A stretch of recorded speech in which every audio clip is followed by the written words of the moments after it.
For most people today, Advent is a time for shopping, for decorating the house, or even for receiving 24 small gifts before you receive the big ones. I mean, you've got to prepare for the feast of commercialism with a little commercialism throughout the month, right? What might surprise some, including many Catholics, is that this season actually used to be about fasting and penance, and that for some in the church, like the Franciscans, it still is. What sort of penitential practices used to be common during the season, and why is it important that we recapture a bit of that spirit today? This is Catholicism in Focus.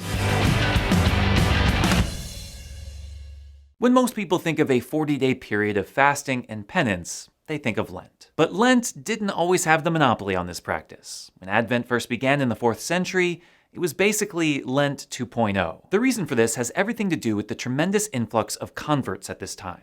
After being persecuted for nearly 3 centuries, Christianity was legalized in the Roman Empire in the year 313, and then made the official religion in the year 381. At that time, in order to be admitted into the church, catechumens were required to go through a rigorous 1 to 3 year process of catechesis and spiritual formation, culminating with an intense 40-day period of fasting and prayer before being baptized at Easter. Only with so many people seeking to enter the church now that Christianity was legal, one season wasn't enough to accommodate everyone. Another Lent, this one in preparation for Christmas, was instituted. Catechumens would fast, just like in Lent, before being baptized on the Feast of the Epiphany. Eventually, just as was the case with Lent, the rest of the faithful followed suit to be in solidarity with those entering this period of purification. It wouldn't make much sense to make the candidates go through the fasting and prayer while we real Christians relaxed, would it? We should be the ones leading by example. Unfortunately, the earliest practices of Advent seem to be lost to history, with little recorded from the 4th and 5th centuries other than homilies.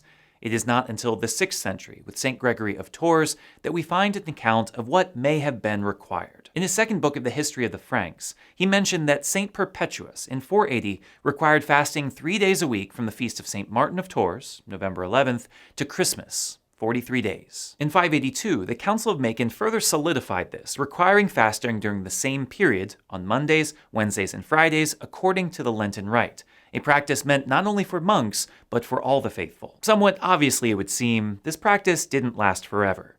By the 8th century, it began to shorten and to wane. First in England, then France, and then throughout the whole West, Advent was shortened to just 4 weeks, and soon became much more relaxed. At first, the fast was changed to a simple abstinence, then the clergy were the only ones bound to it, reaching the point that in 1362, Pope Urban V insisted that only his court keep abstinence. This is not to say, though, that some haven't tried to keep the spirit alive throughout the years. Even though not required by universal law, St. Francis insisted in his rule of life that the brothers should fast from the Feast of All Saints until Christmas.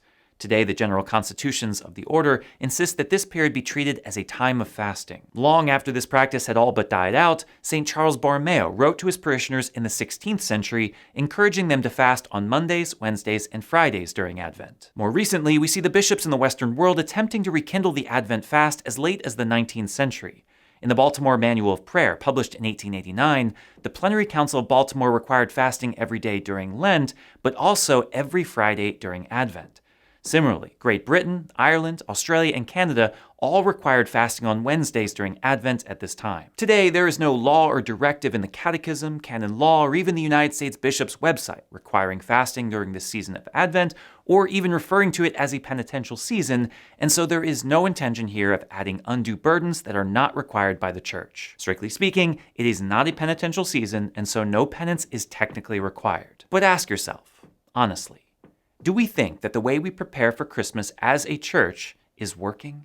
Does it adequately challenge, form, and ready us to welcome our Savior on Christmas Day? When we look to the way that the average person approaches Advent, even the faithful, what we see is hardly a serious preparation.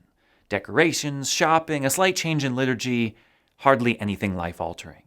For many, Advent is entirely skipped over altogether, exchanging gifts, singing Yuletide, and going to parties the moment that Thanksgiving is over. While the Church does not require any additional fasting or abstinence, it might be worth our consideration anyway.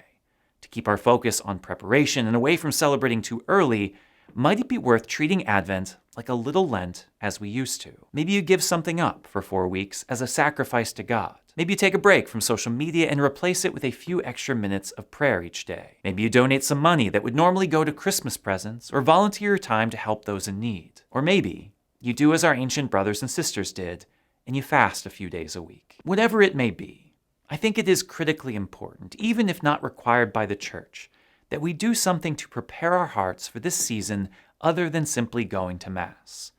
Advent may not be treated as a little Lent anymore, but there is a reason it was in the first place, a spiritual fruit that was gained by our ancestors in faith, and it might just be what we need today. If you find that Advent moves by too quickly, or you never get much out of it, maybe recovering the ancient fast is exactly what you need.